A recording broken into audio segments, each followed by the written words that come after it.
It's the idea that there's some, charming rogue who roams around and he, robs, he fools wealthy people who have more money than they know what to do with and little sense, and that, he just goes around and rips them off, and it's all very funny and nobody's hurt.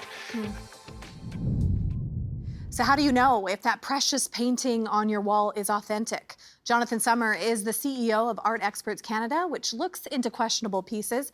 He's also a lawyer who regularly represents victims of art fraud. Jonathan, great to have you on the program today. Thanks for having me. So why is it so difficult to figure out who painted a piece of art? I think, I mean, there are so many factors that are at play. I think the first factor, and the most important one, is that people who are collectors of art invariably want their pieces to be real, even if they're not.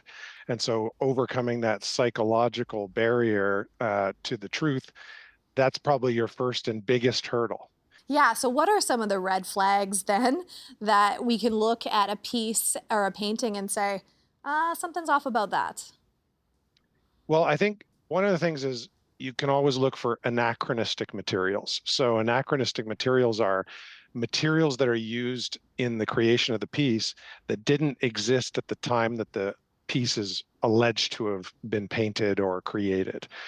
So, ballpoint pen writings when ballpoint pens didn't exist yet, for example, or paints that have chemical signatures that are for paints that were only created years after. Was there a smoking gun in the Morrisseau case in your mind?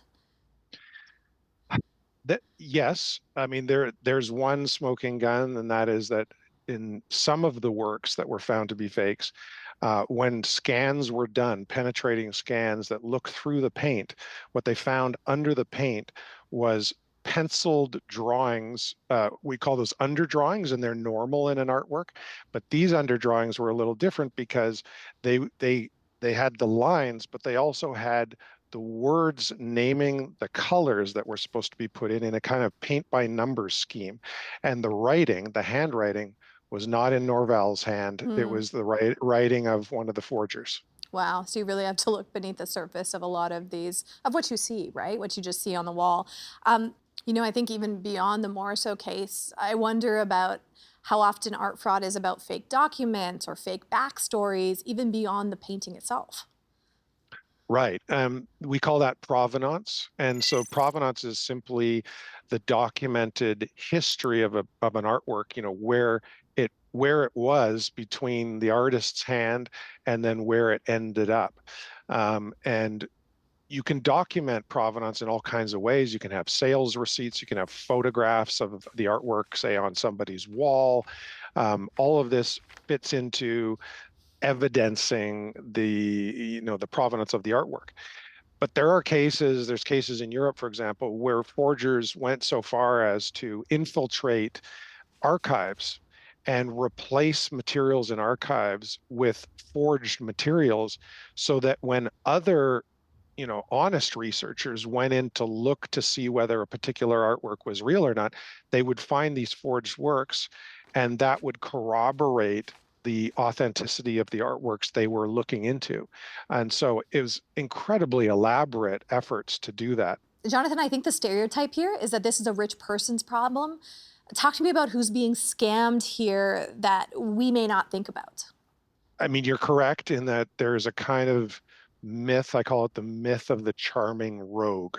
And it's the idea that there's some, charming rogue who roams around and he, robs he fools wealthy people who have more money than they know what to do with and little sense. And that, he just goes around and rips them off, and it's all very funny and nobody's hurt. Hmm. That may be the case in some art frauds, and certainly that does occur.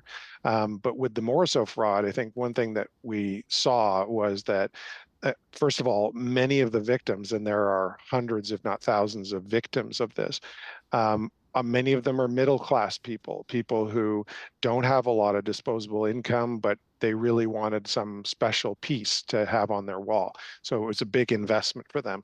I also wonder about, the public spending side of this, because when I walk into government buildings, whether provincial, federal, there's beautiful pieces of art that represent Canada.